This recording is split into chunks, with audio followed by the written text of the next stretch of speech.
I'd shut down the FBI Hoover building on day one and reopening the next day as a museum of the deep state. We will go out and find the conspirators, not just in government, but in the media. Yes, we're going to come after the people in the media who lied about American citizens, who helped Joe Biden rig presidential elections. We're going to come after you. You know, the Q thing is a movement. A lot of people attach themselves to it. I disagree with a lot of what that movement says, but I agree with what a lot of that movement says.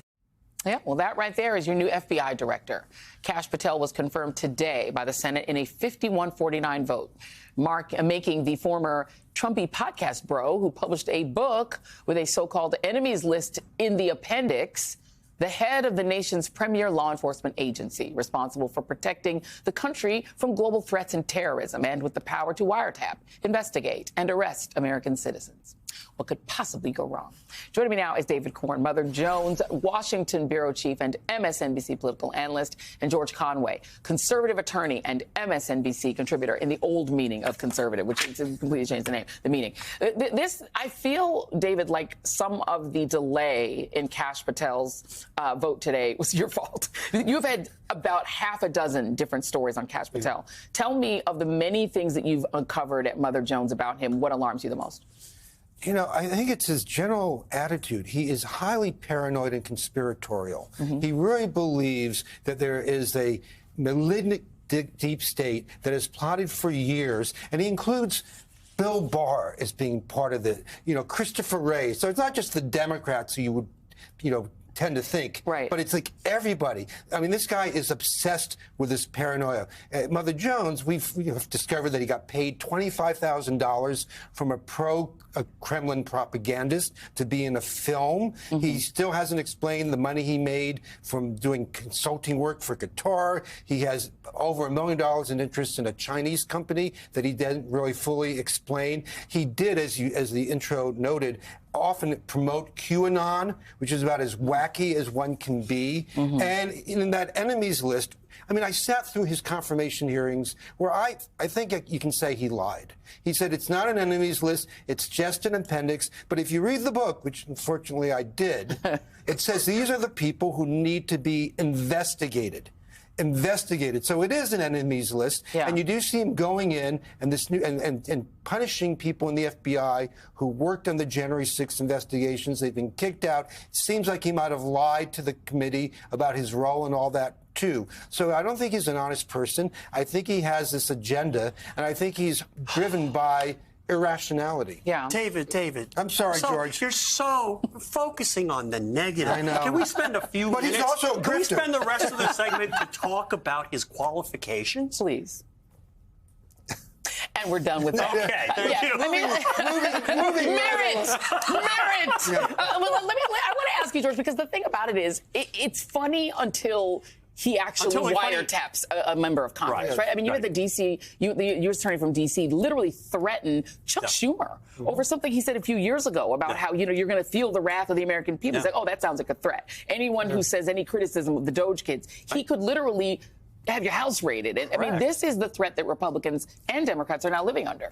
And indeed, the United States attorney across, down the street is writing letters to people who criticized Elon Musk and saying, please explain yourself. So this is not a good development. These, we have prosecutors who are basically openly threatening people with investigations. And we have a guy who's basically said that's what he, if he doesn't shut down the Hoover building, which I guess he's not going to now that he gets to occupy it, he's going to use it to carry out the the most absurd moment at the confirmation hearing came when the Democrats showed a tweet or a social media post that he had amplified. They had a meme in it. And the meme was a video of him, artificial AI generated, of him with a chainsaw sawing off the heads of Adam Schiff, Dr. Fauci, Liz Cheney, and other Trump enemies. And so here's the guy going to the FBI who says that he doesn't have a partisan agenda.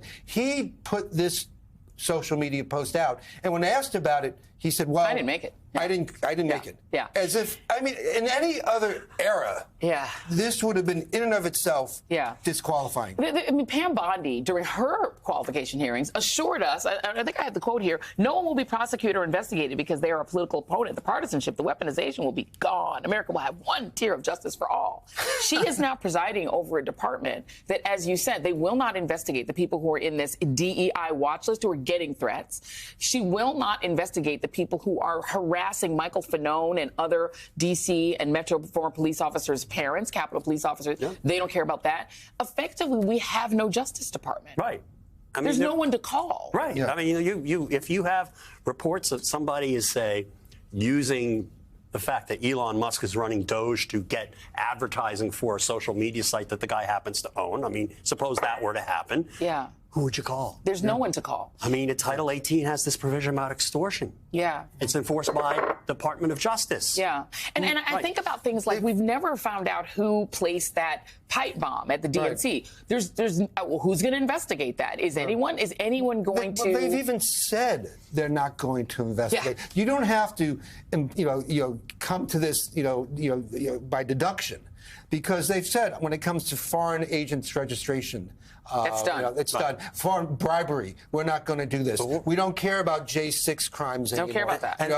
And so, but just think if you're an FBI agent, there are thousands and thousands of FBI agents who are hardworking. You get a tip. This person has some crypto scam. Someone's violating SEC, or there's a bribe going on. First thing you do is you Google that person. Oh, they gave money to Trump. Oh, they give. You can't touch them. You'd have to be crazy. Yeah, you sell your superior, you're going to be fired. You're going to be fired. And I mean, and the reality is, I think that people. The irony is, the FBI has a history that is dark in some ways of going after people like Dr. King, of going after the civil rights movement.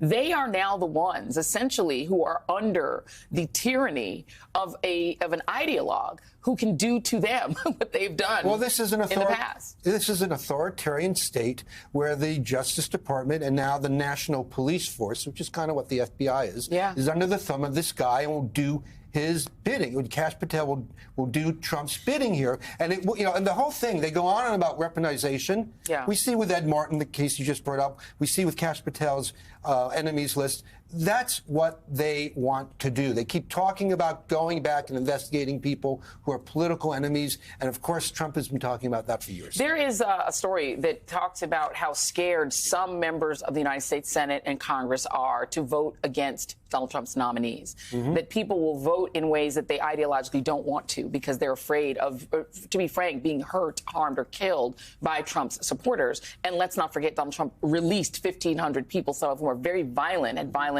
felonies that they committed on January 6th.